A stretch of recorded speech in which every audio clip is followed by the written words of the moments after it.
In this video, I want to talk about developing an effective advertising strategy for your product or service.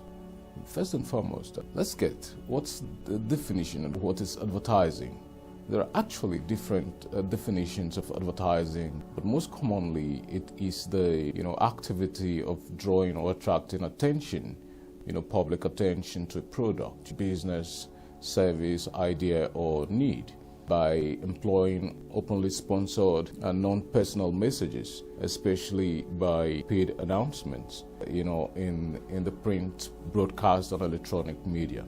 All this in a bid to get customers or new customers, to buy your product or services.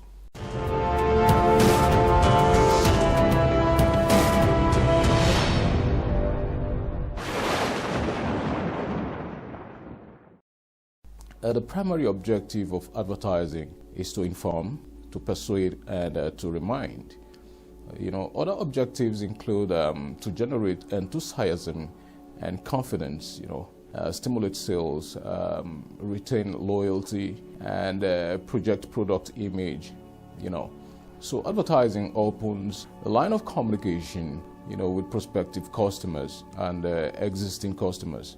Some advantages, of advertising includes market expansion, increased sales, improves goodwill, educates customers, and helps to build a customer base. So advertising is the most visible and pervasive way to communicate with customers in your target market. So advertising, public relations, or personal selling will all play a significant role in the marketing strategy. While advertising can persuade people to buy a product or a service, you will need an advertising strategy, a well thought out advertising strategy to move people to buy your product or services or take other actions. Before we move on, let's look at the components of the advertising strategy. This includes the advertising objectives, message, media, and efforts. The objectives of the advertising strategy are those things that you want the customer to feel, do, or think as a result of the advertisement. And the action objectives for your target customers and the intermediate objectives, which is about awareness or preference, are all included in the advertising objective. And remember that your advertising objectives needs to be supportive of and consistent, with the business objective. And you should note that advertising objectives are not the same as business objectives. I talked about business objectives and intermediate objectives earlier.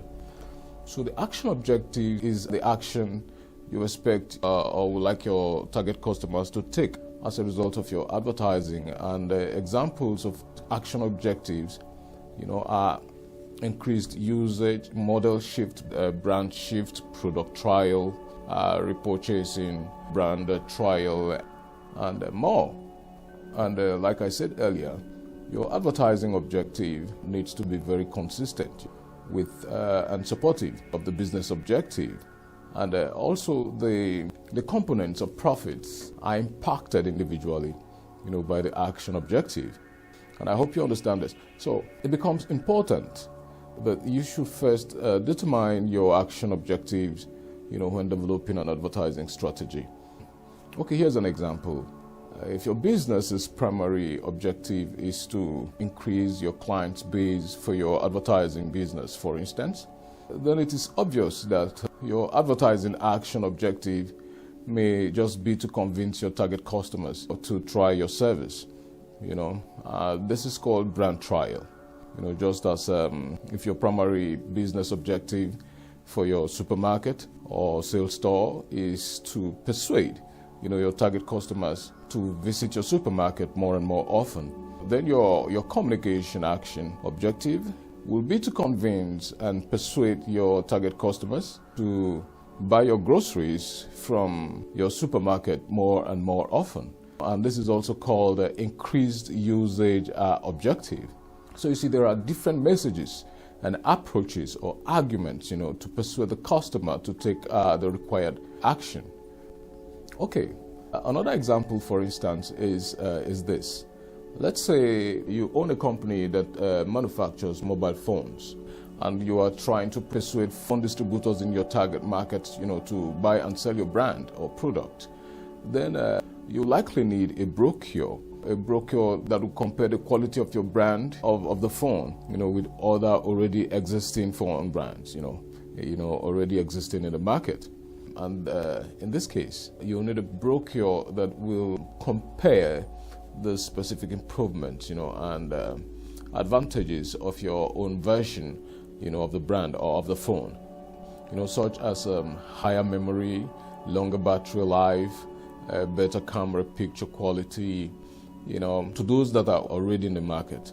So when you introduce any product in the market, you most likely want your target customers to try the product. And as a result, your action objective will need to be, reviewed from time to time.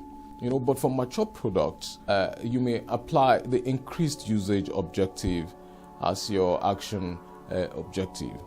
So now, let's talk about the intermediate objective.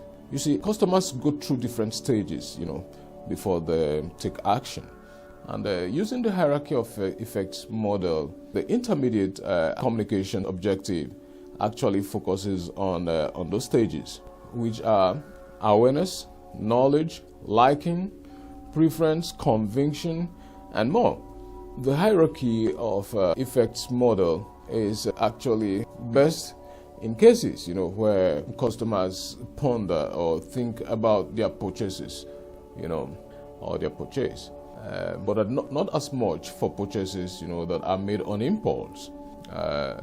The hierarchy of effects model is a very, very useful way, to think through your advertising strategy. And the stages for hierarchy of effects model, forms the behavior funnel or the sales funnel. And like I also said earlier, the intermediate communications objective focuses on these stages. Awareness. What is awareness? Awareness has to do with recognizing your brand. The second one is knowledge. That is having reasonable knowledge, of what your product or services does. While the third one is liking. Liking is just believing that your product or services will meet their needs, solve their problems. The fourth one is preference, believing that your product will meet their needs best, and finally conviction, which is taking action. There are lots more. I've talked about the action and intermediate objectives. So now, if you remember, the components of the advertising strategy is made up of 4 components, which is advertising objective, message, media, and effort. So we've talked about the advertising objective. Also, we've talked about the action and intermediate objectives. So let's talk about the next one, which is message. So message is what the customers in your target audience will hear, and the things you have to keep in mind while designing a message, the message content, approach, and style. These are very, very necessary to have in mind when creating or designing a message. But first, let's talk about the message content. There is something in advertising called the unique selling point. The unique selling point is simply, the unique stands for, because your product is the only product in the market with that benefit or advantage. Selling, because your product or services appeals to, the target customers in your target audience. The proposition, because it's an offer, because you're offering it to your customers. So the message content will provide your target customers with a reason or reasons why they should take the action. So the unique selling point should be the heart of your message. So it is not different from the benefit advantage also. For example, if you want your target market or target customers to try your boutique, for the first time, your advertising should give them, an insight, or an idea of what they'll find, the type of clothes, the brands, and maybe the shopping experience, So the message is not just about what you intend to say, but how you intend to say it. So while developing your advertising strategy, you might want to consider these approaches. You might want to state your message without any proof. And for products where appearances is important, you have to show the product in an attractive way, provide facts to support, factual support, as proof of the superiority of your product or services. To also try to demonstrate how your product works and provide evidence, for comparison, and to show your products or services are better than others within its class.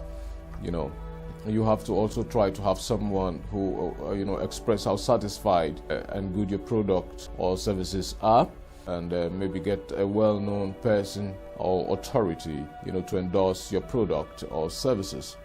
And you have to try to showcase your product in a use situation. You make sure you have a call to action order, and then in some cases you have to remind them again, which is retargeting. And sometimes you brand them using discount coupons and gifts. It is good to note that your target customers' positioning followed by your customers are what determines what approach is good and appropriate, for your message as you develop your advertising strategy. You must continue to experiment, until you find out what works best for you. This is because there is no particular system, or approach to style. Anytime you want to evaluate or are evaluating creative work, here are some questions you may need to ask or raise about the advertising message. The first one is you have to ask what the intermediate action objectives are, and also find out if they are clear. You also have to ask, what is the reason you are giving to your target customers, to enable a change in their behavior or attitude, as well as the benefit advantage. You have to ask, if the approach or message is effective given the situation. You also have to ask if the name of the brand is mentioned, so many of them. You also have to ask if the style of the message is getting or gaining attention in the first place. Is it memorable and understandable? So as quickly as possible, let's talk about the next one, which is media. You see, media is the means or how the message gets to the customers, and this includes, through the internet, radio, television, newspapers, magazines, and outdoor advertising, which are all termed as traditional advertising media. And also non-traditional advertising like product placements, sponsorships, events, and trade shows. So, right inside the traditional and non-traditional types of media, a specific newspaper or a specific roadshow, or a particular event is called a vehicle. So you try to consider the following dimensions when making your advertising media and vehicle decisions. So the first one is coverage. You have to consider selectivity. You need to consider timing. You need to consider, presentation. So if you are a small organization, it is important to test, and examine your every choice and options available to your communication objective and its cost to your budget. There isn't an easy answer to what media will be best for you, but the major issues in your media choice might be coverage of customers in your target market and cost. This means you will have to be open to new ways to reach your customers. So like I said earlier, the dimensions to consider when making your advertising media and vehicle decisions are coverage. Coverage is usually referred to as reach and frequency, the potential number of customers your advertising will get to, while frequency refers to the number of times your advertising gets to a customer. So the next one is cost per customer. This is actually what it costs you to reach a customer, and it's called a CPM, which is cost per 1,000 impressions of customers reached. And the next one is selectivity.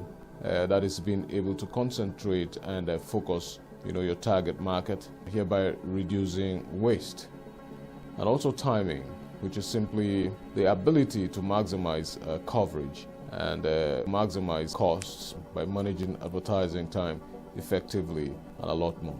So some of these are the dimensions you might need to or want to consider while making your media and vehicle decisions. So let's look at budget now. To determine how much money to be spent on advertising, you may apply these three common ways. Number one, percentage of sales. Number two, competitive parity. And number three, objectives and tasks. So the percentage of sales is simply a method, where you calculate the advertising budget, by applying a percentage of your expected sales. This process is very, very simple, and it makes great sense in a mature market. While in the competitive parity approach, you try to outspend the competition in most cases. The reason for this approach is that sales are in most cases expected to correspond or tally with your share of voice, which is the overall advertising expenditure instead of the complete or total level of your spending. This approach can lead to conflict of advertising spending, which could be very, very destructive. While the third one is objective and task. So using this method, you will be able to set your sales objective and use the behavior funnel to control, and find out the number of customers required at every stage, to reach your sales objective. And the objective also of this approach is the sales or action objective, while the task are the intermediate objectives. For example, you need to advertise your product and services to 1,390 people, and in order to have 50 people, make an actual purchase or make actual purchases, you will need then to estimate how many people will purchase your product or service due to the result of a specific advertising campaign in order to use the objective and task method. So based on how much you think your customers might purchase over time and your profit on those purchases, you will need to make an estimate of what you think a new customer might be worth to you. And this will help you estimate extra profit you might get from an advertising campaign, and comparing it to the cost of the campaign. You will then be able to decide to go ahead or not to do the advertising. So this approach is very useful in helping you get a comprehensive idea, of the type of advertising effort, required to meet your business objectives. So let's say you are about to run an ad that will reach 10,000 target customers, and you are convinced, you trust that 13% of or 1,300 of these target customers will get to know or become aware of your brand and product. Then 0.5% or 50 of those customers who gets to know the brand in due course will make a purchase. You estimate that out of those 50 customers or 0.5 customers, 60% who like your services will become long-term customers. So this means that your ad will get you 30 long-term customers. And by your estimation, each one of those long-term customers is probably worth, let's say, $300 in discounted profits over time. So if the ad budget is put at, let's say $1,000, and you have 30 committed customers, you would have made $8,000 in net profits if you decide to run the ad. So let's now talk about assembling the advertising strategy. You see, the advertising strategy is assembled by setting the objectives and message content, after which you boost and strengthen it, by choosing different media and vehicles. So you should therefore outline the objectives in your advertising strategy, giving close and thoughtful attention to both the action objective and the intermediate objectives. Also paying attention to how they must be coordinated. Be reminded that you will have to outline and choose the media and specific vehicles you will use to get your message, to your target customers to enable you to achieve, your action and intermediate objectives, while also deciding how much, to spend on each of the vehicles and media one by one. And lastly, to show you the overall budget, required for the specific advertising strategy, the spending on the individual media and vehicles should be totaled. And if the budget seems too high or too low for whatever reasons and unable to achieve the objective, then you will of course have to repeat the process all over again until you have achieved a worthy advertising strategy. And like I said earlier, I and my team at Imperial Prime Masters Limited have, due to our experience, developed proven strategies and algorithms, based on data specific to our clients' industry and expectations. We can help you with your advertising. All you need to do is contact us. I hope by now you have a clear picture of how to set up an advertising strategy for your business. Thanks for watching, and until the next video, keep watching Fidel Online Digital.